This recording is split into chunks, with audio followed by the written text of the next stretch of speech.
दोस्तों नमस्कार, स्वागत है आपका द पब्लिक एक्सप्रेस के डिजिटल प्लेटफॉर्म पर। मैं हूं जितेंद्र यादव। नीतीश का नया अवतार, बीजेपी की रणनीति में साइलेंट स्लैप। आज की कहानी कुछ ऐसी है जिसमें शेर की खाल पहनकर खरगोश ने दहाड़ मारी और जंगल के सारे शेर गीदड़ बनकर तालियां बजा रहे हैं। जी हाँ, हम बात कर रहे हैं बिहार के बहरूपिया नीतीश बाबू की, जो कल तक बीजेपी की गोद में बैठे थे। आज उसी गोद में झूला झूल रहे हैं, लेकिन खुद झूल नहीं रहे हैं। अब देखिए कमाल, बीजेपी ने सोचा था नीतीश को किनारे कर देंगे, चिराग पासवान को सीएम का चेहरा बना देंगे, और इधर नीतीश ने क्या किया, सीधा चिराग को पकड़कर अपनी ही दीवार पर टांग दिया। बोल बेटा अब बोल, पोस्टर लगे 25 से 30 फिर से नीतीश। और बीजेपी के नेता बोले, इतनी जल्दी कौन आ गया।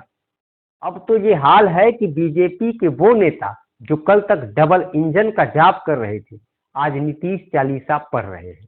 और चिराग पासवान, वो तो अब नीतीश कुमार की क्लास में मॉनिटर बन बैठे हैं।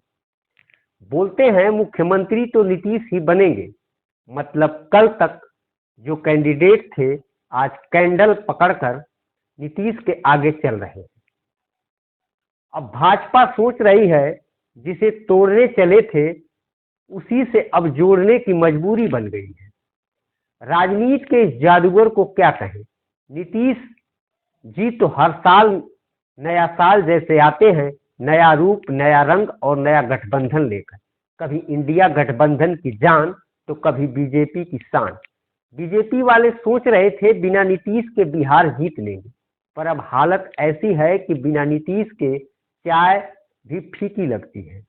और कांग्रेस, बेचारी कांग्रेस तो पोस्टर लगाकर अपना दुख जताई।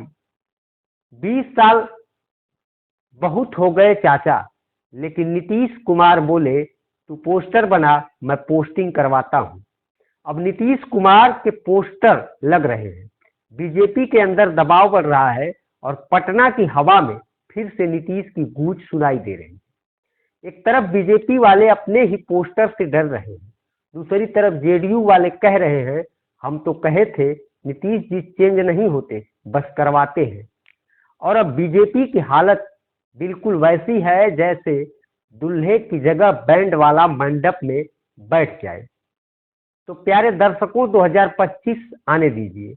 बीजेपी अगर अब भी नीतीश को हल्के में ले रही है तो अगली बार कुर्सी की कुंजी लेकर खुद नीतीश ही ताला बंद कर देंगे, क्योंकि इस देश में सब चलता है, विचारधारा, वादा, गठबंधन, लेकिन नीतीश का पलटी मार पथ वो सबसे लंबी दूरी तय करता है, सीधे मुख्यमंत्री की कुर्सी तक। फिलहाल इस रिपोर्ट में बस इतना ही।